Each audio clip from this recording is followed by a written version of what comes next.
Hello, I'm Christopher Archer.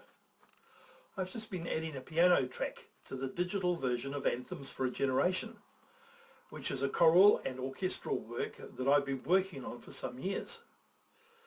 This is the first of 17 pieces which comprise the whole work, and actually the introductory piano part is the only analogue component in the whole recording process. Everything else is a product of computer-generated elements. Technology has changed the way music is presented.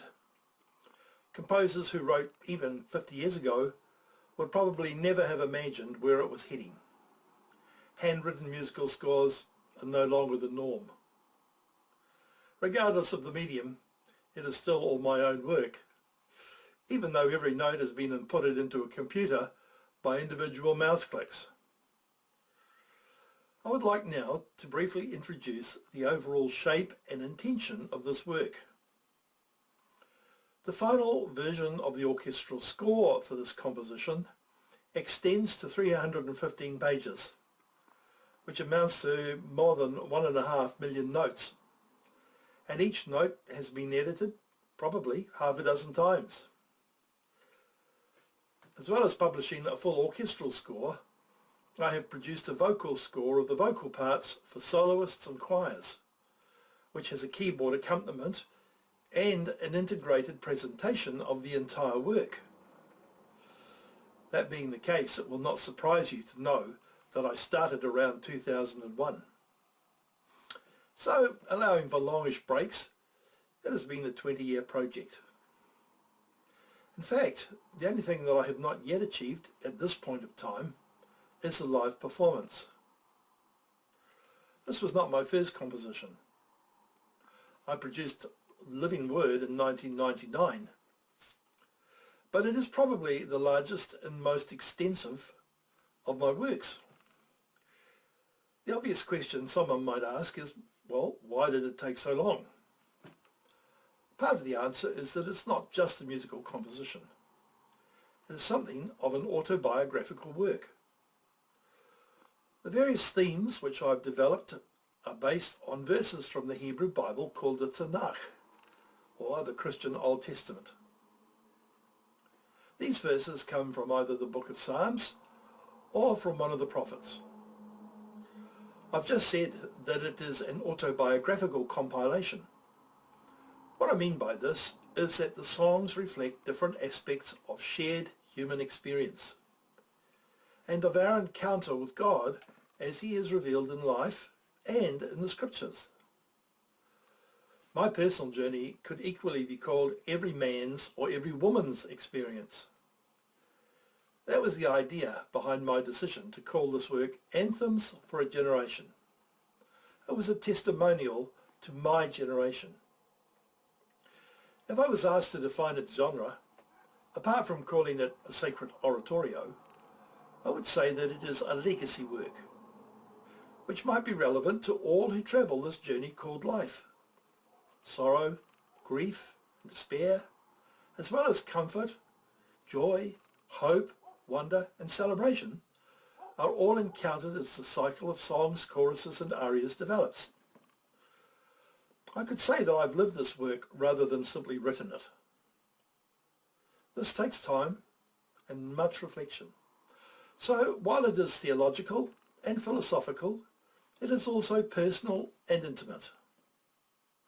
Finally, a brief word about the actual organisation of these 17 pieces into a complete work. Each aria or chorus has its own unique genesis or developmental history. Sometimes the stimulus was an actual event. I began this work in 2001 when a very dear friend died of leukemia. He was a person who impacted many others, and his passing occasioned much sorrow. My response to this sense of great loss was to write a musical lament for him, based on verses from Isaiah chapter 40, which contain the words, "All flesh is grass." This now appears as number 3 in the index of songs. By later association, it also became a focus of commendation and commemoration for the men and women who sacrificed their lives in the wars that plagued the 20th century. Again, my generation. At the outset, I never intended to expand on this initial piece. A bit like Topsy and Harriet Beecher Stowe's Uncle Tom's Cabin, the project just growed. Worthy of special mention is Anthem for a People, which stands at number 4. It is a setting of Psalm 22, a psalm of desolation. In 2004, Betty and I were able to visit the Holocaust Museum in Washington, D.C. Nevertheless, to say this made a huge impact on me. For many Jewish people, this psalm is a testament to the suffering of their nation throughout their history. As a rather over-ambitious aspect of the project, I decided to incorporate a section of the Kaddish prayer, which commemorates the dead. And I did this as a counter-chorus to the actual psalm. Psalm 21 also has a story. It provided me with an opportunity to honour and commemorate the extraordinary life and service of Her Majesty Queen Elizabeth II, whose Silver Jubilee and Golden Jubilee we were privileged to celebrate in London. Naturally, such a lofty event required a special fanfare, and this became number 9 on the list. Many of the remaining songs are self-explanatory, but the overall movement runs from sorrow and grief to optimism, hope and celebration. Anthem for Creation, which is number 13, deserves a special explanation. It is my setting of Psalm 19, which says, "The heavens are telling the glory of God." I'm well aware of Joseph Haydn's monumental work, Die Schöpfung, the Creation, which was written between 1797 and 1798, and it employs part of the same psalm. Beethoven also composed an anthem on this theme in 1803. You can think of it as my humble offering or as an homage to these wonderful composers. However, since science and theology are significant elements of my life story, I feel fully justified in setting forth my own arrangement of this psalm. The final piece, Anthem for a Generation, number 17, is a setting of Psalm 145, which summarises the overall theme, which says one generation shall praise your works to another. It's a psalm of continuity, a psalm of legacy.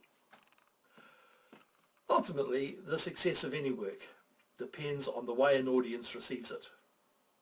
I've done the best that I can with the raw material, and it is my hope that others will find their life and experience reflected in these words and music.